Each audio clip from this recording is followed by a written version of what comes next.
He can throw a spiral to a spot every now and then. Tim Tebow can't do that, man, on a consistent basis. Tim Tebow won a playoff game. Yeah, and he threw for like 62 yards. I don't know how he did that, but he did win the playoff game. I mean, it's like, to me, Prescott is like Tebow because both of them look good with their amazing running games. They do. But without, one of them running backs, things are a little different. Yeah. As we can see. Now, I love Dak. And like Tebow, he's a hell of a competitor and a leader. Mm-hmm. I love that. Okay. But that leadership can only get you so far without not being an accurate passer. And once I break down these numbers, I don't see any. He might change everything on Thursday for me. I doubt it. But as of right now, I'm not seeing a lot of accuracy. The last 3 games without Zeke, Josh, this is Dak numbers. 500 passing yards. Okay. 0 touchdowns. 8 turnovers. 5 picks, 3 fumbles. With Zeke, he had a passer rating of 90%. Okay. That's above average. Without him, it's under 20. One of the games, it was 11%. Wow. Passer rating. 11. That's getting to That's Tim Tebow territory. Yeah, that's getting to Tebow territory there. Dez freaking Bryant. Yeah.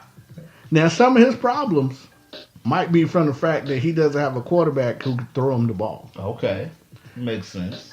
And Tony Romo said this during the game. With Dez, you got to throw him open. Okay.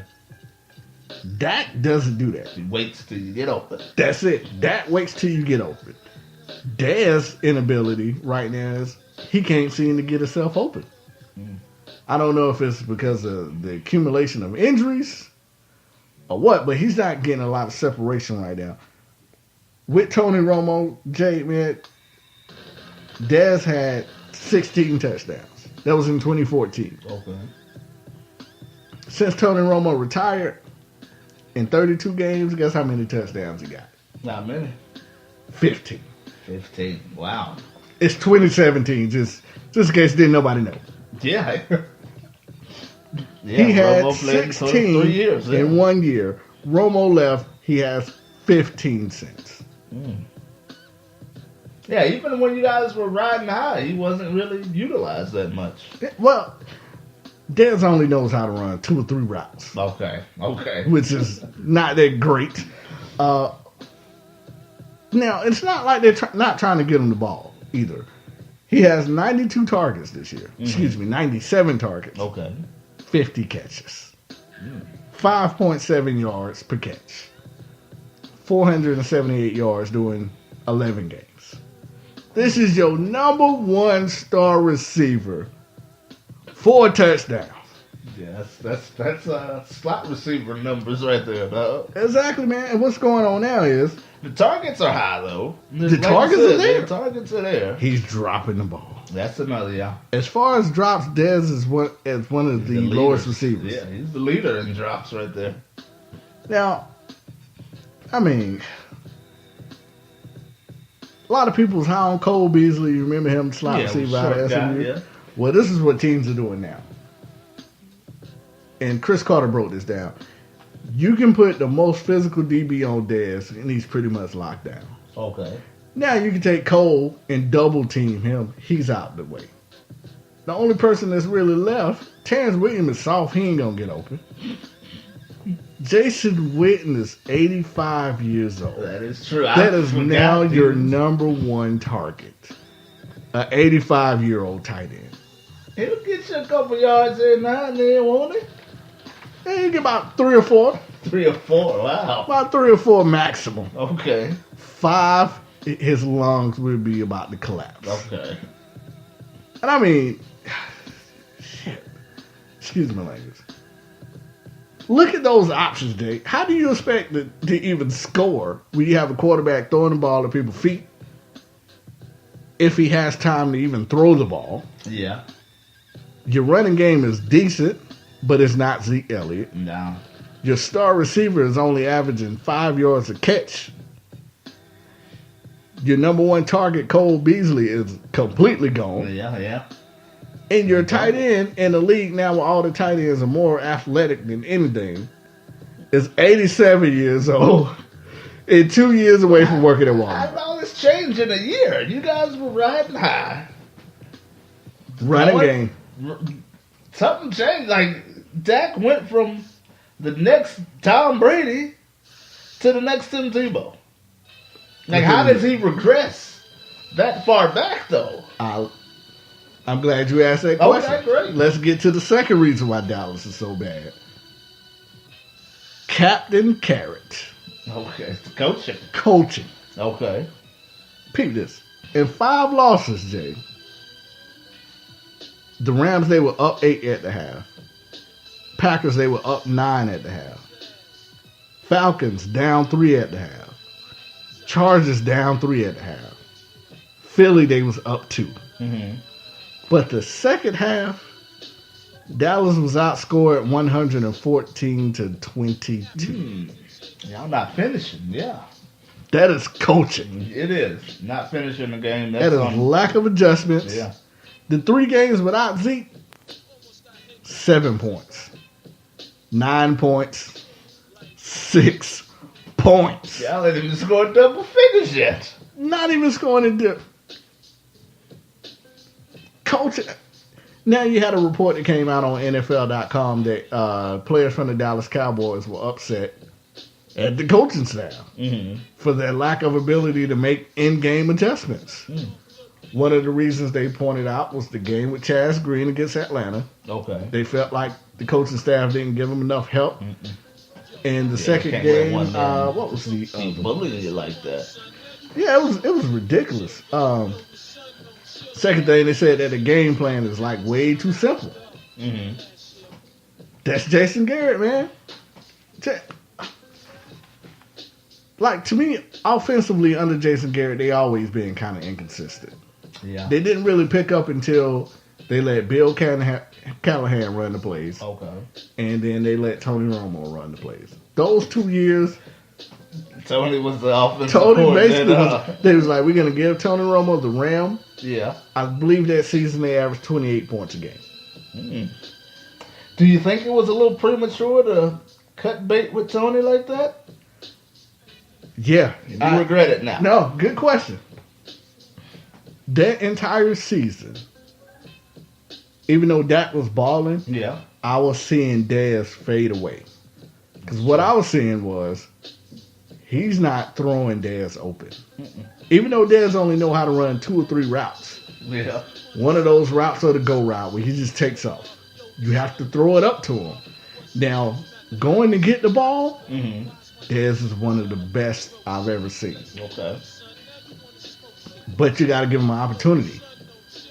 Dak doesn't give Dez that opportunity. Okay. He's waiting on you to get wide freaking open.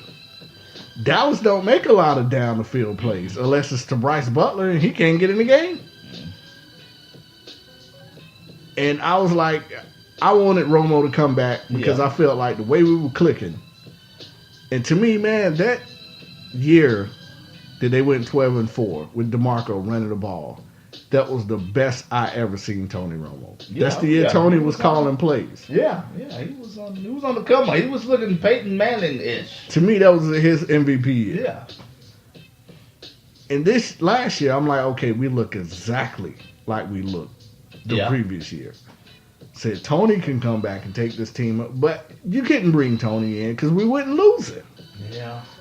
I just felt like as good as Dak was doing, Tony Romo would have did that times 2. You think? Okay. I really do. Because he's a better quarterback. He knows he can read the defense way better than Dak because Dak is young. Yeah. Tony done seen it all. Yeah. And I just felt like with him and Zeke and all the weapons we had, last year was a golden opportunity. So you just don't think they could have went back to him? You couldn't. Not with that winning streak. Yeah. It was tough. Like, you as a Panther fan, as great as Cam Newton is, if y'all have a rookie quarterback that doesn't cost as much as Cam, just like Tony Romo had a big contract. Okay. And he goes on this tear. 6-7 game winning streak. Yeah. And y'all blow it out of NFC South. Would you want them to go back with Cam or ride with the hot hand?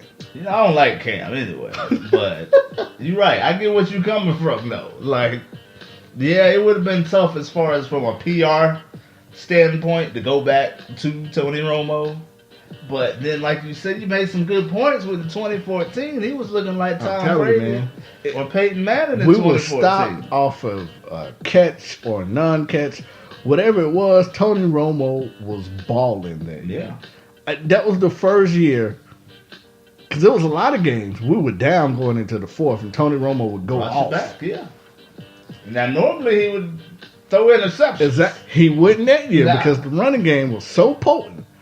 I'm telling you, that was the first year in a long time I was like, this is it. Because Tony Romo is smoking. Yeah, he was shedding that label of choking in the fourth quarter. But, man, that was just so hot. Then we was bringing a different element, and there was the excitement of the two young rookies. Mm-hmm. Jerry liked to sell shit, so it was just perfect. Okay. But I don't think Jerry wanted to let Romo go like that, man. I think they had to force him to do that. Maybe. Jerry is all about winning, though. I don't think he wanted to let Romo go, but we want to win, though, yeah? But, back to the Captain Carrot. This has been his record. And why I think he should be terminated. Okay. 5-3, which that was a short season, of course.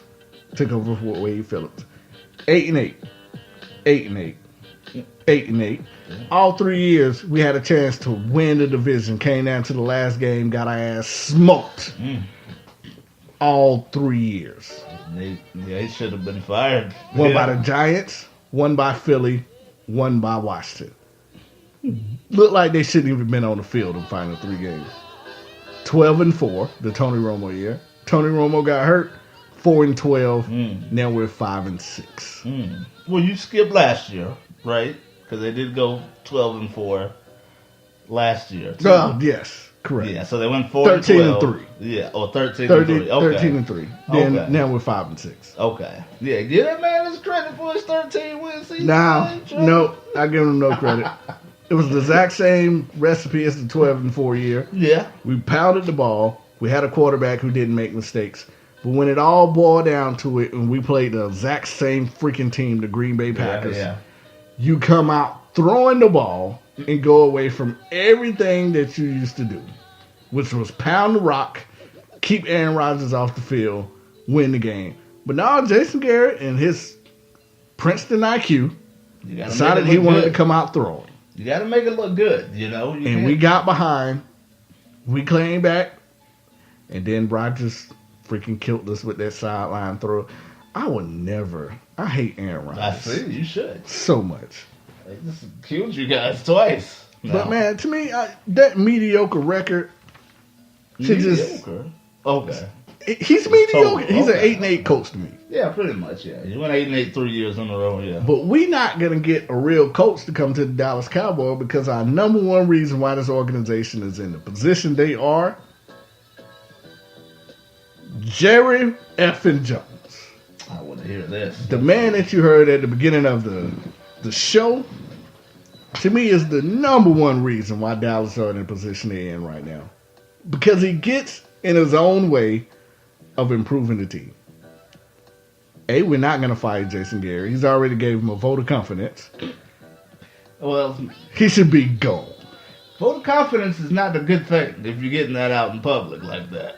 So maybe it's a step at the point. It's the same man who decided to fire Jimmy Johnson off of ego alone. That was dumb.